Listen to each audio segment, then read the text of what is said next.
sehingga semua dan setiap apa yang diberitakan hanyalah untuk hormat dan kemuliaan nama Tuhan Yesus Kristus. Kami siap pakai waktu dan telinga kami bersabda nama Tuhan Yesus Kristus. Kami siap mendengarkan sabda dan memberkati. Haleluya. Amin. Amin. Shalom semua. Shalom. Shalom. Shalom.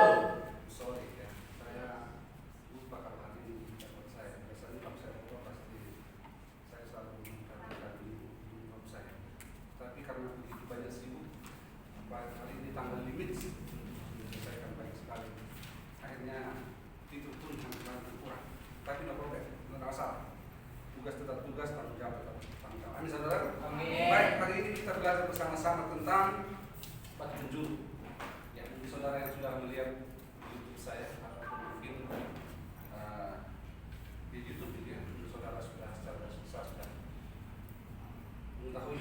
Tetapi kembali kita belajar karena berulang-ulang dipelajari akan semakin nempel apa yang kita pelajari. Mari, yang terdapat dalam Markus 12 ayat 1 sampai 12.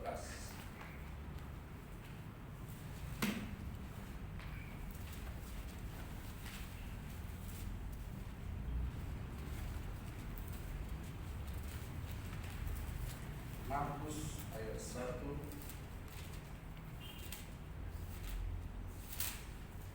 Markus 12 ayat 1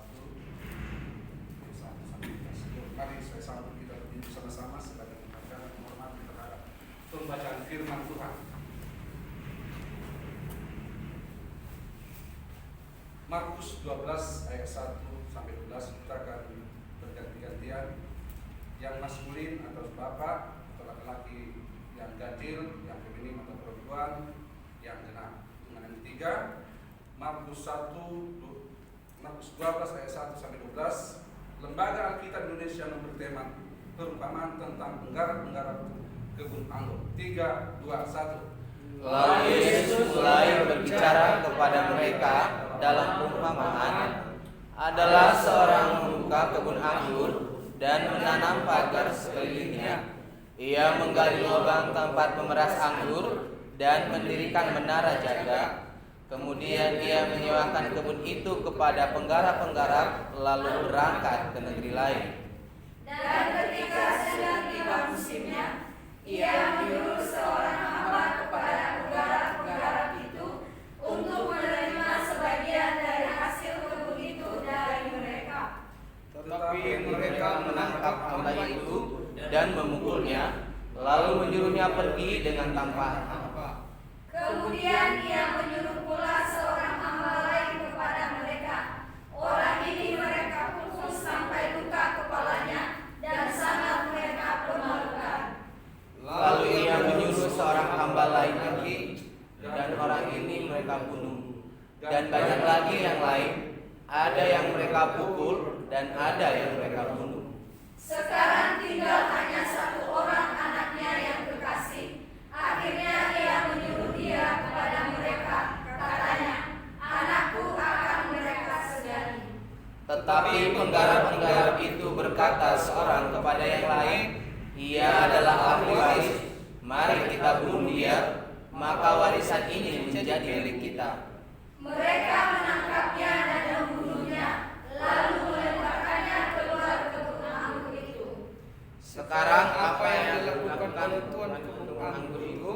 Ia akan datang dan menyesakan penggarap-penggarap itu, lalu mempercayakan kebun anggur itu kepada orang-orang lain. Tidak pernahkah kamu membaca nas ini? Batu yang dibuang oleh tukang-tukang bangunan telah menjadi batu penjuru. Hal itu terjadi dari pihak Tuhan, suatu perbuatan ajaib di mata kita. Sampai 12. Lalu mereka berusaha untuk menangkap Yesus karena mereka tahu bahwa mereka lain dimaksudkannya dengan perumpamaan itu. Tetapi mereka takut kepada orang banyak, jadi mereka pergi dan membiarkan dia. Silahkan dulu Bapak Ibu. Tuhan yang berbahagia adalah mereka yang mendengar firman Tuhan, menyimpan dalam hati dan melakukannya. Amin. Saudara, kalau kita baca dalam ayat ini menjadi sebuah fenomena, bahkan perdebatan antara beda kepercayaan, sehingga mereka mengatakan apa dan siapa batu penjuru.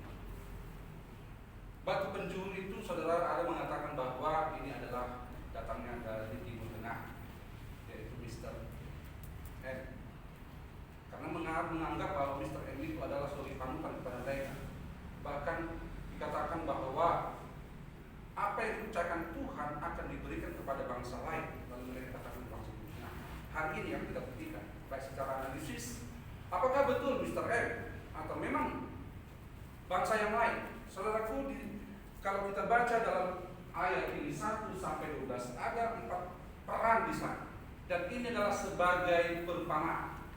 Parabel, suatu perumpamaan. Tentu makna dari perumpamaan itu tidak boleh dikiaskan lagi, tetapi mencari makna dari kiasan itu atau dari perumpamaan itu. Jadi satu perumpamaan tidak boleh dijadikan dua makna ataupun berstruktur. Kita harus mencari makna perumpamaan itu, dan itulah hasilnya, dan bukan menjadikan atau menciptakan perumpamaan lagi untuk mendapatkan perumpamaan. Tidak. Ini yang terjadi, maka sulit diketahui dan dikenal siapa itu yang disebut batu penjuru. Nah, ada 4 saudara di sini dicontohkan bahwa 1 sampai 12 dikatakan Yesus sedang memberi perumpamaan. Dan ini terjadi latar belakangnya atau kronologisnya tatkala Yesus menghidupkan Lazarus di zaman itu. Lalu orang Farisi mengatakan, lihat tuh Yesus tuh, dia menghidupkan orang mati dengan ilmu Beelzebul, ilmu setan. Nah, setelah saudaraku terjadi perdebatan kecil antara Yesus dengan Farisi. Di saat perdebatan itu atau Yesus menyangkal ataupun menyanggah apa yang mereka katakan, disitulah perumpamaan ini diucapkan.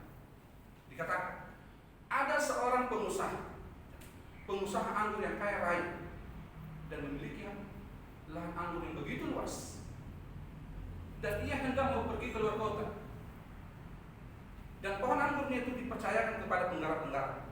Nah, si pemilik pohon anggur ini adalah gambaran daripada Allah itu sendiri. Si pemilik, si penggarap-penggarap ini yang dipercayakan lahan anggurnya adalah orang Farisi. Tahu kitab, hafal kitab, ataupun ahli-ahli kitab, mereka yang dipercayakan, digarap. Mereka dipercayakan sebagai penggarap-penggarap atau pelaku-pelaku Taurat. Yang ketiga, hamba. Ada hamba di sini dikatakan tatkala musim panen, lalu si tuan itu, si pemilik lahan itu, setelah mempercayakan kepada penggarap itu, mereka dalam perjanjian, kalau panen nanti kita bagi, saya dibagi sebagai punya lahan. Oke. Tetapi setelah panen, datanglah si sang tuan, si punya lahan, mengutus hambanya untuk meminta bagiannya karena sudah panen. Nah, hambanya ini adalah gambaran daripada nabi-nabi.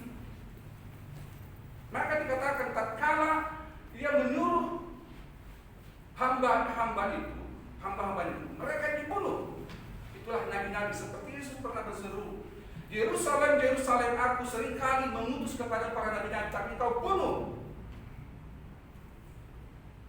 Nah, setelah diutus hamba-hambanya itu dibunuh, sampai di lahan itu datang penggarap-penggarap. Oh, ini utusan dari Tuhan, yuk kita tangkap, bunuh. Setelah itu dapat laporan hambanya dibunuh. Si tuan ini kirim lagi hamba-hambanya, tetapi ditangkap dan dibunuh lagi. Wah, kewalahan ini si tuan ataupun si punya lahan. Saya akan mengutus anakku. Kalau aku mengutus anakku, pasti mereka segan dan sangat menghargai, karena mereka akan memandang saya, karena itu adalah anak kandungku sebagai ahli waris. Tetapi apa yang terjadi? Setelah ahli waris itu, anak kandung dari saudara pengusaha itu diputus, lalu si penggarap melihat, anaknya datang, yuk kita bunuh. Lalu tangkap dan dibunuh. Harapan mereka semua agar semua apa yang dihasilkan dari lahan yang punya si orang kaya itu ataupun si tuan itu untuk mereka semua. Apa yang harus dilakukan si tuan itu kalau seandainya ia datang ke lahan anggur itu?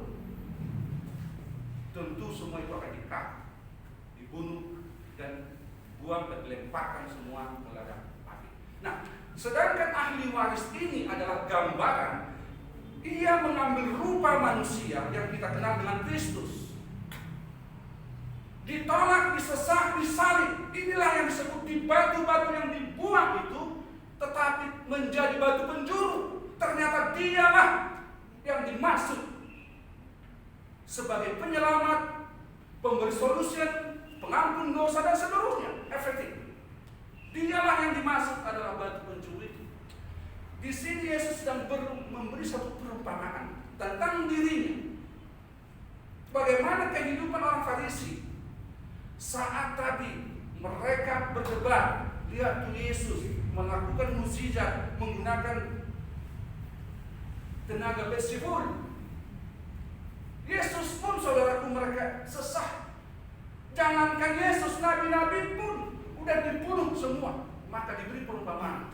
Hamba-hamba itu ketika disuruh, mereka dibunuh dan dibunuh. Saudaraku yang terkasih dalam nama Tuhan Kristus, apabila ini dikatakan ke negara sebelah ataupun Timur Tengah ataupun Mr. M, lalu kita lihat apakah betul dia, lalu kita kaji dengan Yesus. Oke, kita percaya Yesus hanyalah nabi seperti kepercayaan mereka, dan kita percaya hanyalah Tuhan Allah yang maha kuasa, mampu menghapus dosa. Betul, oke.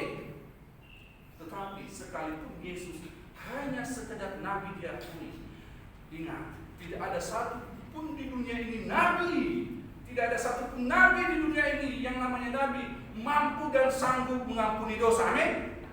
Nah, kalau Yesus sanggup mengampuni dosa, sesungguhnya sesuai iman tadi, kalau dikatakan hanya Allah yang sanggup mengampuni dosa, maka Yesus itu sesungguhnya siapa? Secara logika pun saudaraku bisa kita terima. Apa yang sanggup dilakukan oleh Allah, Yesus sanggup melakukannya. Maka sesungguhnya ialah yang sesungguhnya Allah ini yang mengambil rupa manusia. Maka dikatakan tadi, ia sebagai ahli waris dia datang, dibunuh. Tetapi walaupun dia dibunuh, ternyata batu yang dibuang itu ternyata ia menjadi batu penjuru. Nah, kalau kita melihat saudaraku masuk ke dalam bahasa aslinya,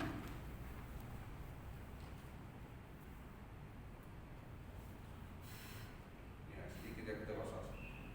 Di sini katakan batu penjuru, saudara, diterjemahkan oleh NAI karena tidak menemukan kata yang pas. Kenapa? Bahasa aslinya dikatakan kepale gonis. Kepale itu artinya kepala. Gonis itu batu sejenis batu karang, tapi batu yang keras, yang bisa memotong kaca, saking kerasnya, sejenis seperti kristal. Jadi kepala kristal. LAI tidak menemukan yang kata yang tepat menerjemahkan kata kepalegonis ini, maka diterjemahkan batu penjuru. Seharusnya litos, harusnya batu itu litos, tapi enggak. Kepale itu bahasa Yunani, kepala. Sedangkan dalam bahasa yang Yunani dikatakan eben ginata. Eben itu batu, ginata itulah yang alot tapi lembut. Masuk kata lembut sini binatang. Kenapa saudara? Karena menggunakan akhiran feminin, seperti seorang ibu lembut terhadap anaknya. Jadi batu itu bukan batu yang maksudnya lembek seperti kapur, tetapi penuh kasih sayang, mengayomi, yang peduli. Maka benarlah saudaraku, eben gacok, eben ginetah adalah batu penjuru yang mengayomi, yang memberikan kasih sayang, memperhatikan, yang peduli. Maka Yesus satu-satunya. Ketika Tuhan Yesus saudaraku dihadapkan dengan Pilatus, menunjukkan Yesus adalah pribadi yang holiness, yang kudus. Dia katakan apa? Orang nomor satu di Yerusalem mengatakan, yaitu Pontius Pilatus, aku tidak menemukan kesalahan orang ini. Yesus diuji di mata orang Farisi dan di mata orang kafir. Ternyata Farisi dan kafir itu tidak menemukan Yesus bercelah. Kita lihat Tuhan yang melayani. Yesus tidak pernah kawin, tidak pernah menikah. Dia jauh dari kenajisan. Bukankah ia seharusnya dan pantas dan sepantasnya sebagai batu penjuru? Amin, saudaraku. Amin. Maka yang percaya, kalau di luar Yesus ada disebut batu penjuru. Kalau dikatakan pun bahwa keselamatan itu datang dari bangsa Yahudi di luar batu Yahudi, maksudnya di sini saudaraku, bangsa Israel itu adalah bangsa keras kepala, tidak mengindahkan Tauratnya, sehingga diberikan kepada bangsa. Siapa bangsa itu saudaraku? Imamat kerajaan itu siapa saudaraku? Di dalam 1 Petrus 2 ayat 9 katakan, kamulah imamat kerajaan ini. Siapa itu? Kita yang percaya. Kita inilah, kepada kita inilah diserahkan itu keselamatan itu. Saudaraku yang kekasih dalam nama Tuhan Yesus, setelah kita ketahui Yesus adalah sebagai batu penjuru, maka perlu kita ketahui bahwa yang pertama, kalau Yesus sebagai batu penjuru, maka ia sangat-sangat dapat menjadi atau sebagai teladan. Amin, saudaraku. Semua apa yang dikatakan Yesus, semua yang dilakukan oleh Yesus, semua yang Yesus lakukan dalam berdoa itu teladan. Jauhkanlah Tuhan cawan ini daripadamu. Maka tatkala kita dalam pergumulan, Tuhan kiranya tolong aku dalam pergumulan itu teladan. Apakah Yesus berdoa di situ minta sesuatu pada Bapaknya? No. Itu teladan. Maka setiap orang yang mau mati, ia akan menyerahkan nyawanya kepada Tuhan. Bapa, aku serahkan nyawaku kepadamu. Jangan sampai saudara orang ada yang meninggal, menyerahkan nyawamu kepadamu. Itu teladan. Jadi semua saudara apa yang dikatakan dilakukan oleh Tuhan Yesus Kristus adalah teladan. Maka ia layak, memang ia adalah batu penjuru. Yang kedua saudara, tatkala kita sadari bahwa Tuhan Yesus Kristus itu adalah batu penjuru yang mampu memberikan kehidupan, karena ia kebenaran dan kehidupan. Firman-Nya berkata, ego aimi, kai hodos, kai alitea, kai soke. Akulah jalan, kebenaran, dan hidup. Tidak ada seorang pun datang ke surga kalau tidak melalui ego aimi. Saudaraku yang kekasih dalam nama Tuhan, berarti dari ayat ini kita ketahui kalau Yesus adalah batu penjuru, ia sendiri berani mengatakan, I go, I mean, so aku adalah kehidupan. Satu-satunya, only one man, hanya satu-satunya Yesus yang sanggup berkata dan pasti memberi kesaksian. Hanya aku jalan, I go, I mean, he hodos. I am the way, saya inilah jalan. Tidak ada selain Yesus, tidak ada nabi selain Yesus. Memang dialah batu penjuru. Maka saudaraku, ia mampu memberikan kehidupan. Amin, saudaraku. Yang ketiga, tatkala kita sadari Yesus adalah batu penjuru, maka perlu kita sadari bahwa ia adalah jalan hidup. Di dalam Kejadian 2 katakan apa? Dam, maksudnya ada. Semua yang aku ciptakan, aku serahkan kepada-Nya. Lalu Tuhan menyerahkan seluruh ciptaan itu untuk dirawat dan dinamat. Tapi saudara, mereka jatuh. Walaupun mereka jatuh dalam dosa, mereka dipulihkan. Kenapa saudara? Kenapa? Karena memang hanya satu-satunya Tuhan itu jalan hidup. Mereka bersembunyi pun tidak akan bisa keluar dan lari dari persembunyian. Yesuslah kehidupan itu, Tuhanlah kehidupan itu. Maka tatkala kita percaya Yesus itu adalah batu penjuru, maka kita percaya juga bahwa ia sanggup dan mampu memberikan kehidupan bagi saudara dan kita semua. Saudara, amin. Itu perlu kita ketahui. Yesus itulah kehidupan. Ia sanggup memberikan kehidupan. Ia adalah jalan kebenaran dan kehidupan. Jadi kesimpulannya saudaraku, tatkala kita sadari Yesus adalah batu penjuru. Yang pertama tadi apa saudaraku? Ia sebagai teladan. Yes. Ya dan amin. Amin saudaraku? Ia teladan. Yesus adalah teladan kita. Yang kedua, tatkala kita sadari Yesus itu adalah batu penjuru, maka ia adalah tujuan hidup. Seperti saudara saat ini datang ke tempat dibentuk. Tujuannya apa saudaraku? memuliakan nama Tuhan Yesus Kristus dan membesarkan kerajaan di bumi. Amin, saudaraku. Yang ketiga, saudaraku, tatkala kita sadari Yesus itu adalah batu penjuru, percaya Ia sanggup memberi kehidupan kepada kita semua. Amin, saudaraku. Amin. Mari kita berdoa. Bapak Saudara, terima kasih kami sama-sama belajar firman Markus 12-14. Mari percaya dan amin Tuhan kalau sesungguhnya batu penjuru terbalik Yesus.